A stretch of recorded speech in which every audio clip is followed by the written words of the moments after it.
Good evening all. आज जो हमारा टॉपिक है यह है आर्टिकल्स। इस टॉपिक को हम 3 पार्ट्स में आपके सामने प्रेजेंट करेंगे। आज पार्ट 1 प्रेजेंट किया जाएगा जिसके तहत हम आर्टिकल्स के बारे में देखेंगे, आर्टिकल्स के टाइप्स को देखेंगे और उन टाइप्स में से जो इनडेफिनिट आर्टिकल्स हैं ए और एन उसके यूज को देखेंगे। हमें कहाँ ए का यूज करना होता है और कहाँ एन का यूज करना होता है, विभिन्न वर्ड्स के साथ हम इसे देखेंगे पार्ट 1 के अंतर्गत। पार्ट 2 में definite article T H E का यूज सीखेंगे और पार्ट 3 में ओमिशन ऑफ आर्टिकल्स अर्थात आर्टिकल्स का कहाँ यूज नहीं करते हैं उसे सीखेंगे। तो प्रस्तुत है अभी आर्टिकल्स का पार्ट 1। आर्टिकल्स जैसे कि आप जानते हैं 3 वर्ड्स ए, एन और टी एच ई, इनको कहते हैं आर्टिकल्स। इंग्लिश में आर्टिकल्स में ये 3 ही वर्ड हैं जिनका यूज करते हैं और जब इनका यूज करते हैं तो स्पष्ट रहता है, सेंटेंस में जब यूज होता है स्पष्ट होता है कि इनके बाद नाउन आने वाला है। इसका मतलब है कि नाउन के पहले ए, एन या टी एच ई, द या दी का उच्चारण करते हैं। तो कब इसका जो प्लेसमेंट होता है नाउन के पहले होता है, इसका यह मतलब कदापि नहीं कि नाउन के तुरंत पहले होता है। नाउन के पहले आर्टिकल्स का यूज हो सकता है, नाउन के पहले एडजेक्टिव हो सकता है और उसके पहले आर्टिकल हो सकता है। नाउन के पहले एडजेक्टिव हो सकता है, उसके पहले एडवर्ब हो सकता है और उसके पहले आर्टिकल हो सकता है। तो लेकिन आर्टिकल के बाद नाउन आना ही आना है सेंटेंस में, चाहे नेक्स्ट में ही आ जाए, चाहे एडजेक्टिव के बाद आए, चाहे एडवर्ब एडजेक्टिव के बाद आए। और ध्यान रखिएगा जब आर्टिकल का यूज करेंगे तो आर्टिकल तो नाउन के लिए यूज किया जाता है लेकिन जो नियरेस्ट वर्ड होगा उस वर्ड के अनुसार करेंगे। यहाँ पे आर्टिकल का यूज नाउन के अनुसार करेंगे, यहाँ पे आर्टिकल का यूज एडजेक्टिव के अनुसार करेंगे, यहाँ पे आर्टिकल का यूज एडवर्ब के अनुसार करेंगे। देखिए जरा जो लास्ट सेंटेंस है, she is a very tall girl, यहाँ पे गर्ल एक नाउन है, टॉल एक एडजेक्टिव है, फेरी एक एडवर्ब है और इस तरह से आप देख रहे हैं ए एक आर्टिकल है। तो आर्टिकल इस फेरी शब्द के अनुसार प्रयुक्त हुआ है। तो ध्यान रखना है आपको आर्टिकल्स का लोकेशन। सेंटेंस में आर्टिकल के बाद नाउन को आना होता है और आर्टिकल अपने पास के शब्द के अनुसार प्रयुक्त होता है और 3 ही है, ए, एन और दी, 3 ही वर्ड्स हैं इंग्लिश में जो आर्टिकल्स में होते हैं। आगे है types of articles. Types of articles में 2 टाइप्स हैं इसके, डेफिनिट आर्टिकल्स और indefinite articles and definite articles. Indefinite का मतलब अनिश्चित और डेफिनिट का मतलब निश्चित। तो जब नाउन जिसके साथ हमें प्रयोग करना होता है, जब नाउन इनडेफिनिट होता है तो हम यूज करते हैं इनडेफिनिट आर्टिकल्स का और जब नाउन डेफिनिट होता है तो उसके साथ प्रयोग करते हैं डेफिनिट आर्टिकल्स का। तो नाउन कब इनडेफिनिट होता है, कब डेफिनिट होता है, इसे देखते हैं। देखिए डेफिनिट आर्टिकल्स में ए और एन आते हैं और इनडेफिनिट आर्टिकल्स में ए और एन आते हैं और डेफिनिट आर्टिकल में केवल एक वर्ड टी एच ई आता है। जो इनडेफिनिट आर्टिकल आता है किसी भी एनी मतलब किसी भी पर्सन या थिंग के को रेफर करता है, उसके बारे में होता है, उसे संदर्भित होता है। लेकिन जो टीएच होता है पार्टिकुलर पर्सन या थिंग के बारे में।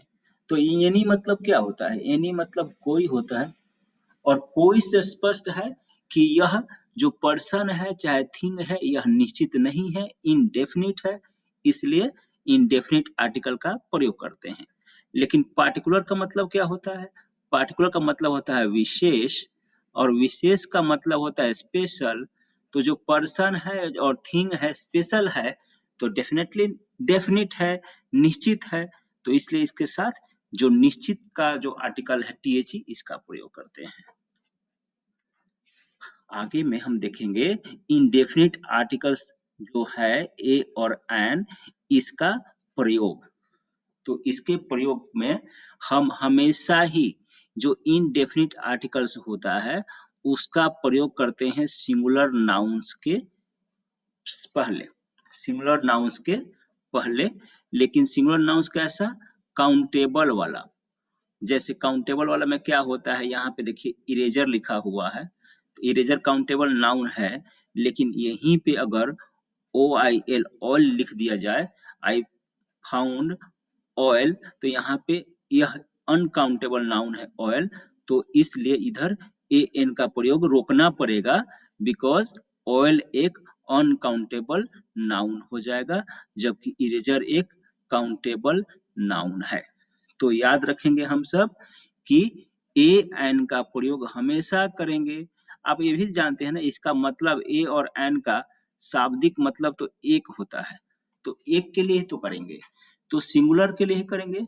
और सिंगुलर किस चीज के लिए? काउंटेबल नाउन के लिए। तो दो शर्त याद रखिएगा ए और एन के प्रयोग करने में। सारे एग्जांपल्स इस शर्त को फॉलो कर रहे हैं। बुक भी काउंटेबल है, तो यहाँ पे ए आया हुआ है। इधर देखिए ब्लाइंड, ब्लाइंड मैन काउंटेबल हो है, नाउन है, तो इसलिए यहाँ पे ए आया हुआ है। ठीक है, डे काउंटेबल है तो ए आया हुआ है। इंजीनियर काउंटेबल है तो इसके अनुसार एन आया हुआ है। तो ए या एन का प्रयोग हम करेंगे सिंगुलर काउंटेबल नाउन के साथ ही। अब कहाँ पे where to use a, where to use an, कहाँ पे ए का प्रयोग करेंगे, कहाँ पे एन का करेंगे, अब इसे सीखना है। ये जितना लिखा है इंग्लिश, उसके अतिरिक्त सीधा बता देता हूँ कि आप पार्टिकुलर वर्ड को जिसके पहले आपको आर्टिकल का प्रयोग करना है उसका उच्चारण करिए हिंदी में। जैसे उदाहरण के लिए मैं यहाँ पे लिखा हूँ यूरोपियन, इसका उच्चारण करके ऐसा होगा यूरोपियन, यूरोपियन। तो यहाँ पे जब उच्चारण होगा तो उच्चारण में पहला जो लेटर है, पहला जो अक्षर है, अगर हिंदी का व्यंजन वर्ण है तो उस स्थिति में हम ए का ही प्रयोग करेंगे। हम इंग्लिश का वोवेल को नहीं देखेंगे, हम उस पर्टिकुलर वर्ड को पहले प्रोनाउंस करेंगे और प्रोनाउंस करके देख लेंगे कि हिंदी का व्यंजन वर्ण है ना first letter, first letter Hindi का व्यंजन वर्ण है, तो वहां पे केवल ए ही आएगा। ठीक है, अगर इसको उच्चारण करते हैं, इसको बोलते हैं एग, तो ये यहाँ पे ए है, हिंदी का स्वर वर्ण है, तो यहाँ पे ए एन आएगा। तो यही कहा जा रहा है कि कॉन्सोनेंट साउंड अगर हिंदी का होगा उच्चारण करने में, तो कॉन्सोनेंट साउंड के साथ हम यूज करेंगे ए का, ए का। और वही अगर वोवेल साउंड्स होगा उच्चारण करेंगे तो फर्स्ट वर्ड, तो उस वोवेल साउंड के साथ ए एन का, देखिए अम्ब्रेला अ से होता है, यहाँ पे आवर में एच साइलेंट होता है तो ये आवर पढ़ते हैं, और तो यहाँ पे आ है स्वर वर्ण है, इसमें भी एच साइलेंट होता है तो ऑनेस्ट पढ़ते हैं, यहाँ भी आ है तो यहाँ भी एन होगा। तो यह यूज करना है कि कहाँ पे ए कहाँ पे एन करते हैं। और बस जो रामबाण है यही है कि आप पार्टिकुलर इंग्लिश वर्ड को उच्चारण करिए और देख लीजिए कि हिंदी वाला में फर्स्ट जो अक्षर है हिंदी का अगर स्वर वर्ण है तो एन लगा दीजिए, अगर नहीं है तो अ लगा दीजिए। अब देखिए कुछ वर्ड्स लिखा है हमने, जहाँ पे जहाँ पे हम इसका उच्चारण देख लेंगे तो आपको समझ में आ जाएगा कि ये सारे के सारे देखने में वर्ड हैं इंग्लिश के वोवेल से शुरू हो रहे हैं, लेकिन जब इनको पढ़ेंगे तो इनको पढ़ने पे हिंदी का सब में फर्स्ट अक्षर हिंदी का व्यंजन बन आएगा, कॉन्सोनेंट साउंड आएगा, इसलिए इन सब के साथ हम केवल और केवल ए का प्रयोग करेंगे। यूनिट य से होता है, यहाँ पे यू मतलब भेड़, य से होता है, यह यूनियन है, यह भी य से होता है। यूनिफॉर्म यह भी य से होता है। वन मैन टीम यह वन व से होता है। यहाँ पे यूलोजी, यूलोजी मतलब प्रशंसा, यहाँ पे य से हो रहा है। यूजफुल तो यूज य से हो रहा है, UNLI, UN, यहाँ पे भी य से हो रहा है, यूनाइटेड नेशंस होता है इसका मतलब। यहाँ पे यूजुअल फीचर, यूजुअल यहाँ पे उसको बोलते हैं यूजुअल, तो यूजुअल का मतलब यहाँ यस हो गया। वन आइड बॉय, यहाँ पे वन हो गया, व से हो गया। वन वे टिकट, यह भी व से हो गया। सबका सब हिंदी का व्यंजन वर्ण है। यूनिफिकेशन कोड मतलब एकीकरण का प्लान, यूनिफिकेशन फिकेशन, ठीक।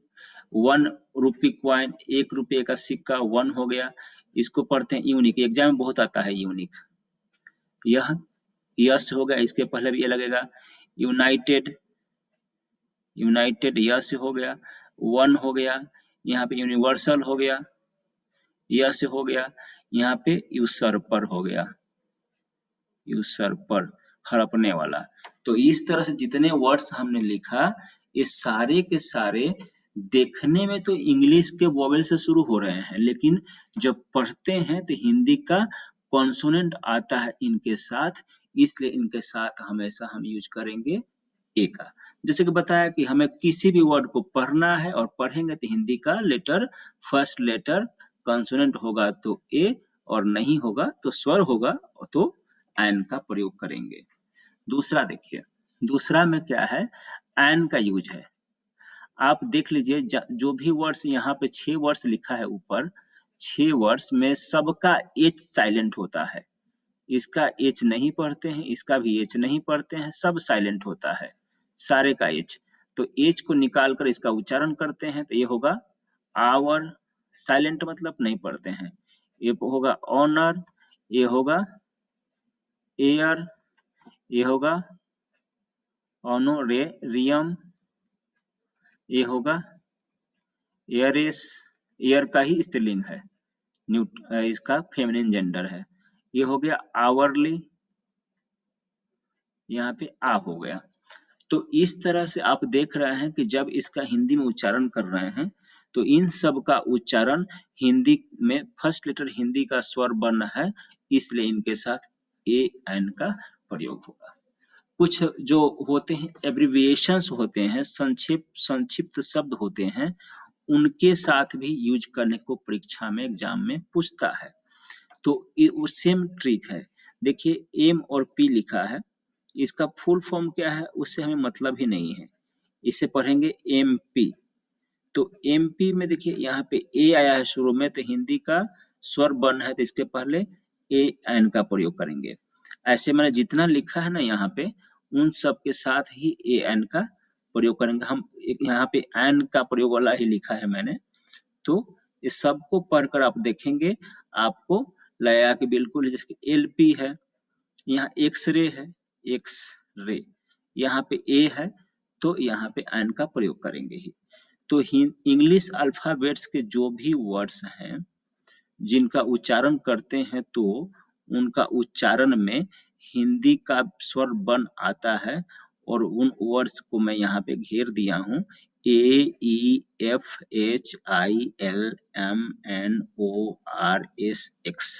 इसमें से किसी को छोड़ा नहीं है। तो अगर संक्षिप्त शब्द में एब्रिविएशन इनसे शुरू होता है तो इनके साथ हम लगा देंगे ए। देखिए यहाँ पे एच है, यहाँ पे एच ई लिखा हुआ, फुल फॉर्म इसका एच ई का क्या है मत देखिए। आई है, आई का तो उदाहरण लिखा नहीं है, लेकिन एफ का लिखा है, एफ देखिए तो एफ के पहले भी लगेगा।